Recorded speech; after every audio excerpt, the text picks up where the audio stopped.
Perkembangan seorang sufi dalam menempuh jalan rohani dapat dibagi dalam dua tahapan.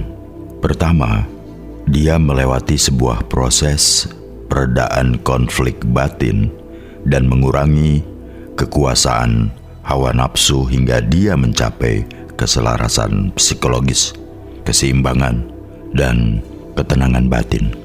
Kedua, harus melewati sebuah proses mendapatkan ilham atau tuntunan rohaniah dari sifat-sifat Tuhan, sehingga pengosongan jiwanya harus selalu dipenuhi dengan zikir. Pada awal-awal perjalanan spiritual ini, seseorang harus mematuhi beberapa kaidah. Yang pertama, mengamalkan ajaran Islam secara utuh dan penuh. Yang kedua, bersikap baik terhadap seluruh makhluk ciptaan Allah. Yang ketiga, menjaga rahasia perjalanan spiritual, baik kepada sesama penempuh jalan rohani atau kepada orang lain. Rahasia ini umumnya baru dibuka jika seorang sufi sudah berada dalam tahapan sebagai guru atau mursyid. Keempat, patuh kepada ketentuan-ketentuan perjalanan spiritual, yaitu dalam makomat atau tahapan-tahapan yang harus ditempuhnya. Keempat hal itu dalam sufisme tarekat dihubungkan dengan 5 perjanjian spiritual yang harus dibuat dan dipahami oleh seorang yang berkeinginan memasuki perjalanan rohani dan dinyatakan di hadapan pembimbing sufinya.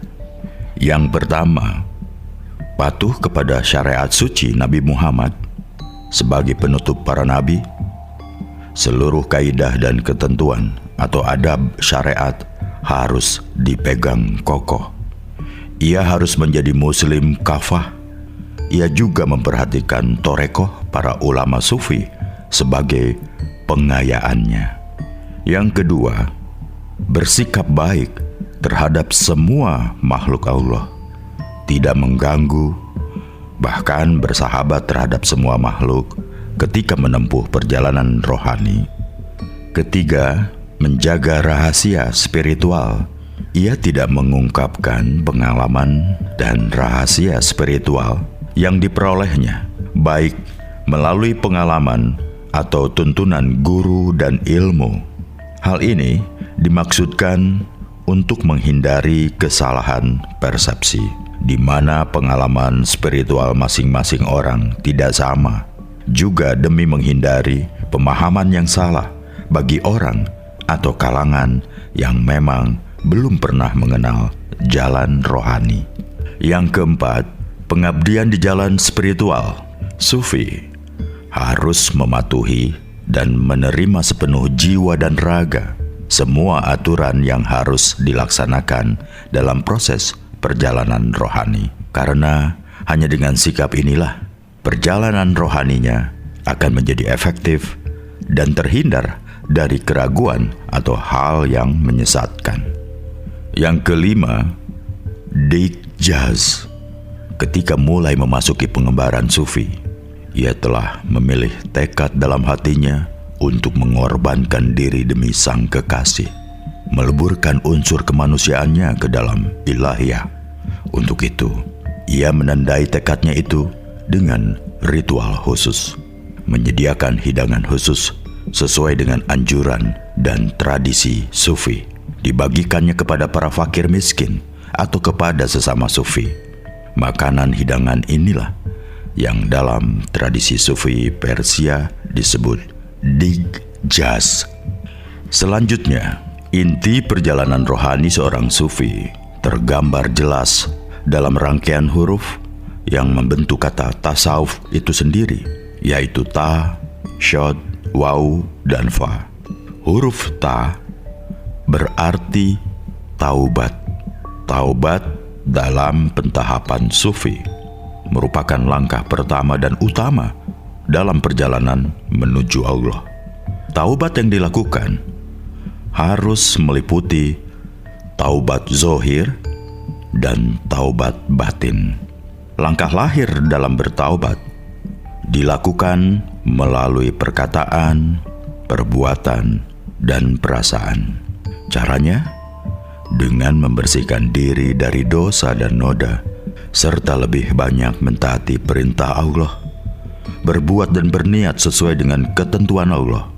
Dan semua ini tidak akan berlaku tanpa terlebih dahulu muncul sifat khauf, takut, dan raja atau harapan terhadap karunia Allah pada diri orang yang menjalani tasawuf. Dengan taubat lahir inilah, insya Allah seorang salik akan diterima dalam rumah tangga al-haq, yaitu Allah sebagai tujuannya menjadi ahlullah di dunia. Ia menjadi ahlullah dengan kapasitas Abdullah atau hamba Allah, dan Khalifatullah sebagai dimensi di mana ia tinggal adalah dimensi fisik material. Sedang di akhirat nanti, ia tetap berma'iyah atau bersama Allah, serta menyatu dengan keesaan Allah dalam dimensi kehidupan rohani yang abadi.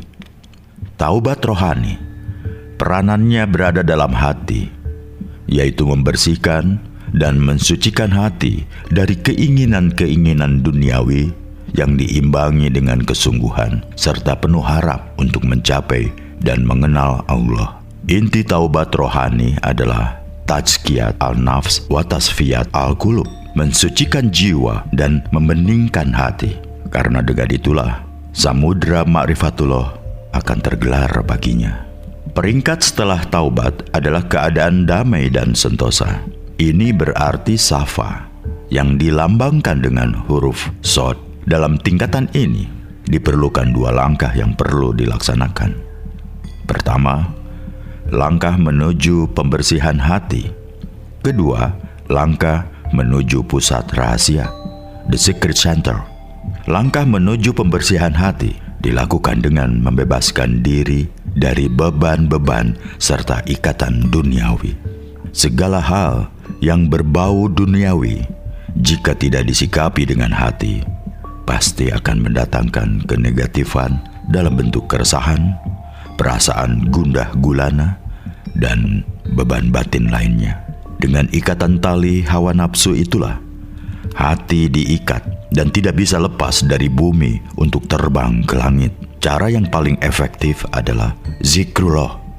Dengan berzikir kepada Allah sebagai metodenya, jadilah ia sebagai cara memerdekakan dan membersihkan hati. Dengan format zikir yang diucapkan berulang kali dengan lisan dan kemudian menjadi kebiasaan yang membahagiakan, berarti zikir itu telah meresap ke dalam hati. Kalau sudah demikian, maka zikir tidak harus lagi diucapkan dengan lisan, cukup dilantunkan dengan hati. Sesungguhnya orang-orang yang beriman itu hanyalah mereka yang apabila disebut nama Allah, gemetarlah hatinya. Dan apabila dibacakan kepada mereka ayat-ayatnya, bertambahlah iman mereka, dan kepada Tuhannya lah mereka bertawakal. Quran Surat Al-Anfal. Gemetar berarti kagum, takut tidak diterima, dan cinta kepada Allah. Dengan zikrullah, hati mereka akan terjaga dari tidurnya yang lelap. Hati menjadi bangkit dan selalu tercerahkan, bersih, suci, dan bersinar. Dengan kebeningan hati itulah berbagai rahasia kegaiban akan menembus masuk ke dalam hati. Terbayang olehnya menelusuri pintu ilham yang dibuka oleh cahaya di permukaan hati itu. Dengan keadaan inilah hati menangkap karunia halus dari Allah. Jika hati dan pusat rahasia yang ada di dalamnya telah tentram, maka sempurnalah tingkatan yang dilambangkan dengan huruf sod ini. Pintu-pintu ma'rifatullah sudah terbuka lebar yang muncul dari rahasia kalimat zikir utamanya la ilaha illallah. Huruf ketiga adalah waw yang bermakna wilayah, kewalian, yaitu keadaan kesucian dan hening yang ada pada jiwa para kekasih Allah.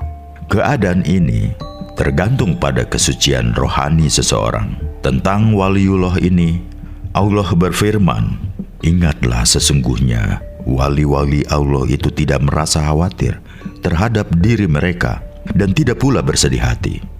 Quran Surat Yunus. Dan mereka mendapatkan berita gembira dalam kehidupan di dunia dan di akhirat. Quran Surat Yunus. Orang yang sampai pada tahap kesucian ini akan mendapatkan kesadaran, rasa cinta, dan rasa bersatu sepenuhnya pada Allah. Ma'iyatullah. Allah akan menghiasi dengan akhlak yang mulia dan tingkah laku yang terbaik. Ia telah melepaskan semua atribut keduniaan dan tidak terbelenggu olehnya. Allah telah memberinya pakaian yang mengandung sifat dan akhlak ketuhanan ilahiyah. Apabila Allah telah mencintai seorang hambanya, niscaya segala kehendak dan masyiahnya akan ditakdirkan kepada orang tersebut, sehingga ia dapat melihat dengan mata Allah, mendengar dengan telinga Allah, dan berkata-kata dengan lisan Allah, bertindak serta berkuasa dengan tindakan dan kekuasaan Allah. Inilah ungkapan paling tepat untuk mendekatkan pengertian kita kepada hakikat tingkatan ini. Tapi bukan berarti manusia tersebut adalah Allah. Demikianlah perumpamaan betapa dekatnya sang wali kepada Tuhannya. Kedekatan yang dirasakan bersifat alami dalam sanubari mereka. Dalam tahapan kewalian ini berlaku ungkapan, apabila sang hak datang, maka lenyaplah yang batil. Segala bentuk gairullah telah dikesampingkan dari pribadi seseorang. Huruf keempat adalah fa, yang melambangkan fana, yaitu penghapusan dan pengosongan diri dari segala rupa dan bentuk. Semua dalam diri manusia dituntut musnah dan larut dalam sifat-sifat ketuhanan yang menghampiri seorang sufi. Dalam perasaan ini, ia menerima kehadiran dan keridhaan Allah sepenuhnya. Wujud yang sementara, insan menjumpai wujudnya yang sebenarnya dengan menyadari rahasia kodim ini. Tiap-tiap sesuatu pasti binasa kecuali wajah Allah. Jelaslah, Allah dekat dengan sang sufi karena tokarub hamba itu kepadanya, dan tokarub ini harus dilakukan dengan mengesampingkan gairullah dari dalam batinnya. Dalam keadaan tanpa gairullah, maka terjadilah kefanaan, sehingga ia mencapai peringkat bersatu bersama Allah. Ia berada di tempat yang disenanginya, yaitu di sisi Allah yang Maha Kuasa. Tempat itulah tempat hakikat yang sebenarnya, hakikat dari segala hakikat, tempat kesatuan dan keesaan dengan Allah. Itulah tempat makhluk yang semula dinamakan hamba untuk bertatap muka dengan Kholik, tempat yang hanya dikhususkan bagi para nabi dan aulia, yaitu para kekasih Allah bersama orang-orang yang benar dan saleh, al-sidikin wa al-solihin. Akhir perjalanan spiritual atau torekoh atau akhir pengembaraan rohani menuju Allah adalah makomat, tahapan spiritual fana, sirnanya kedirian di dalam ketuhanan. Fana terdiri atas fana lahir dan fana batin. Fana lahir adalah sirnanya perbuatan seseorang, fana al-af'al, dengan akibatnya perwujudan perbuatan Allah. Jumbuhing kawula Gusti, seorang yang mencapai tingkatan ini akan tenggelam dalam samudera perbuatan ilahi. Dia bisa memahami bahwa di dalam semua kejadian pasti terdapat perbuatan dan kehendak Allah, dengan tidak memandang diri sendiri atau siapapun yang lain sebagai orang yang melakukan atau menghendaki suatu kejadian. Dia sepenuhnya tidak berkehendak, sehingga tidak ada bekas keinginan pada dirinya untuk menginginkan perbuatan orang lain.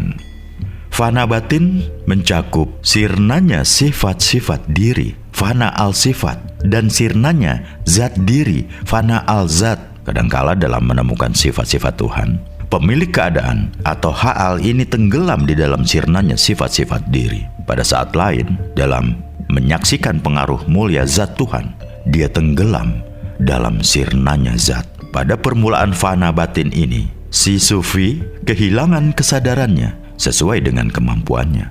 Lambat laun, keadaan, ketika ketiadaan dan keberadaan menyatu turun kepada dirinya. Secara batin, dia tenggelam dalam samudra fana, sedangkan secara lahir, dia turut serta dalam kejadian-kejadian di sekelilingnya. Terdapat banyak contoh mengenai pengalaman Sufi atas keadaan seperti itu. Diriwayatkan bahwa Ali pernah terkena panah pada kakinya ketika berperang. Para sahabatnya selalu gagal untuk melepas anak panah tersebut karena sudah terlalu dalam. Dan Ali pun merasakan kesakitan.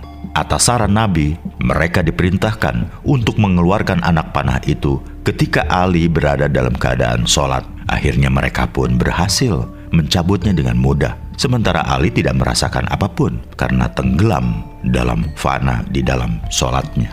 Bako adalah awal perjalanan di dalam Tuhan, buah dari sirnanya kehendak seorang sufi. Allah memberikan pahala hamba tersebut kehendaknya, sehingga apapun yang dikehendaki si hamba kini menjadi kehendak Tuhan. Bako ini berhubungan dengan fana lahir. Tapi bako yang berhubungan dengan fana lahir merupakan bako yang di dalamnya hijab yang menjadi zat dan sifat-sifat fana sang sufi dihilangkan. Dalam hal ini, Tuhan tidak menghalangi makhluk atau makhluk menghalangi Tuhan. Hijab telah sepenuhnya dilenyapkan dan kegandaan diubah menjadi keesaan. Inilah pamoring kaula Gusti. Nah, bersiaplah Anda, persiapkan jiwa Anda setiap saat untuk menempuh jalan rohani menyelami samudra ma'rifatullah.